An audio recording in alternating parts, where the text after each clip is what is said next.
Hey everyone, this is Rahul. तो आज की वीडियो हम बात करने वाले हैं how to focus on your studies. कौन सा वो बेस्ट तरीका है जिससे कि आप अपनी स्टडी पर फोकस कर सकते हैं।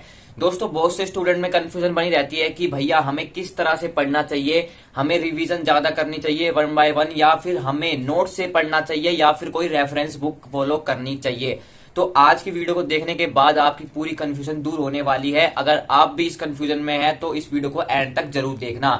तो चलिए, बिना पहले बात आ जाती है कि भैया हमें पढ़ना कैसे चाहिए। सिंपली बताऊं कि अगर आप न्यू क्लास में अभी एंटर हुए हैं तो आपको किस तरह से पढ़ना चाहिए। आपको सिंपली जो आपकी एनसीईआरटी बुक्स हैं भाई, उनको अच्छे से रीड कर लो। अगर आप एसएसटी की बुक को अच्छे से रीड कर लेते हो तभी आपको एसएसटी समझ में आने वाली है, या फिर अगर आप साइंस की बुक को अच्छे से रीड करने लगते हो तो आपका कंसेप्ट क्लियर हो जाएंगे। लेकिन अगर आप इस फेज में हो, या फिर आपको मैं बता दूं स्टार्टिंग से ही आपको रेफरेंस बुक फॉलो करनी पड़ेगी। यूं मत सोचना कि हम लास्ट में जाके अपनी रेफरेंस कोई बुक लेंगे और उसके वहां से पढ़ेंगे। ऐसी गलती बिल्कुल भी नहीं करना भाई। जो भी करना स्टार्टिंग से करना, तभी लास्ट में अच्छा परफॉर्मेंस कर पाओगे। हालांकि कुछ बच्चों के अब एग्जाम स्टार्ट होने वाले हैं तो उनके लिए बेस्ट टिप है कि अभी आपको कोई भी रेफरेंस बुक फॉलो नहीं करनी है। जो भी आपका सिलेबस हो चुका है बस वन बाय वन उसको रिवाइज करते जाओ। और क्लास 10 का तो इंग्लिश का एग्जाम आने वाला है, तो भाई आप अच्छे से अपनी जो भी ग्रामर के पोर्शन है, जो अनसीन पैसेज है, जो आपके लेटर ऑर्डर है या फिर लेटर टू इंक्वायरी है, जो भी आपका इंग्लिश का सिलेबस है, कोशिश करें कि आप उसको कंप्लीट रिवाइज कर लें इस समय के लिए। और जो क्लास 12th वाले बच्चे हैं देख रहे हैं इस वीडियो को, उनके लिए तो भाई बेस्ट टिप है। अगर आप अभी अभी क्लास 12th में आए हो तो कोशिश करें कि अपना स्टार्टिंग से ही प्लान डिसाइड करके चलें, और अपना जो भी आपने टारगेट सेट किया है उसको फॉलो करने के लिए आपका अपना टाइम टेबल सेट होना चाहिए। आप स्टार्टिंग में ही रेफरेंस बुक फॉलो करना मत भूलना, क्योंकि भाई क्लास 12th के लिए बहुत ही जरूरी है रेफरेंस बुक फॉलो करना।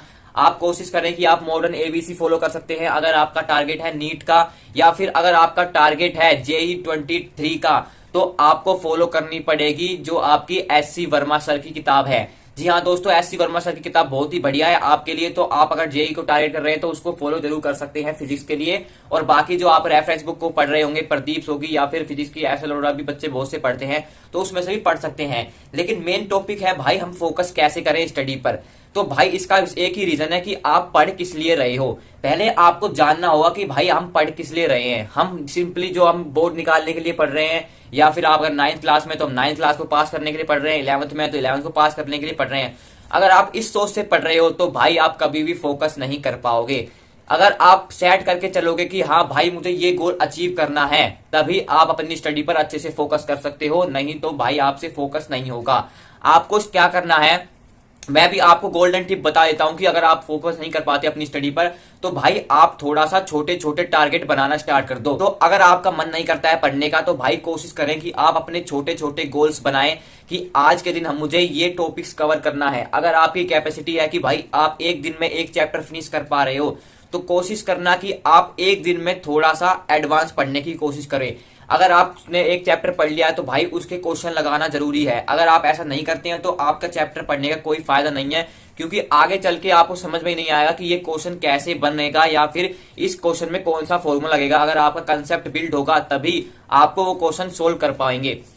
अगर आपने अच्छे से स्टार्टिंग में पढ़ा है तभी वो क्वेश्चन आप सोल्व करवाएंगे, लेकिन अगर आपने रिवाइज नहीं किया है तो भाई आपसे वो क्वेश्चन बनने ही नहीं वाला है। तो आपको स्टार्टिंग में ही छोटे छोटे गोल सेट कर लेने हैं। अगर आप छोटे गोल सेट करने लग जाओगे उसके बाद आपको पॉजिटिव वे में आपकी एनर्जी आने लग जाएगी कि हाँ भाई मैं अपने टारगेट कंप्लीट कर पा रहा हूं। उसके बाद आपको थोड़े से बड़े टारगेट करने हैं। जैसे जैसे आप उन टारगेट्स को कंप्लीट करने लग जाओगे फिर आपको लगेगा हाँ भाई अब मैं कर सकता हूं, तो मुझे लंबे टारगेट या फिर जिसे कहते हैं बिग टारगेट्स, अपने बड़े बड़े गोल्स डिसाइड करने चाहिए। तो इस तरह से अगर आप करोगे तो भाई अपनी स्टडी पर फोकस कर पाओगे। लेकिन अगर आप स्टार्टिंग में ये सोच लोगे कि आज के आज ही मुझे 2 चैप्टर कंप्लीट करने हैं चाहे कुछ भी हो जाए, तो भाई इस तरह से तो आप बिल्कुल भी नहीं कर पाओगे।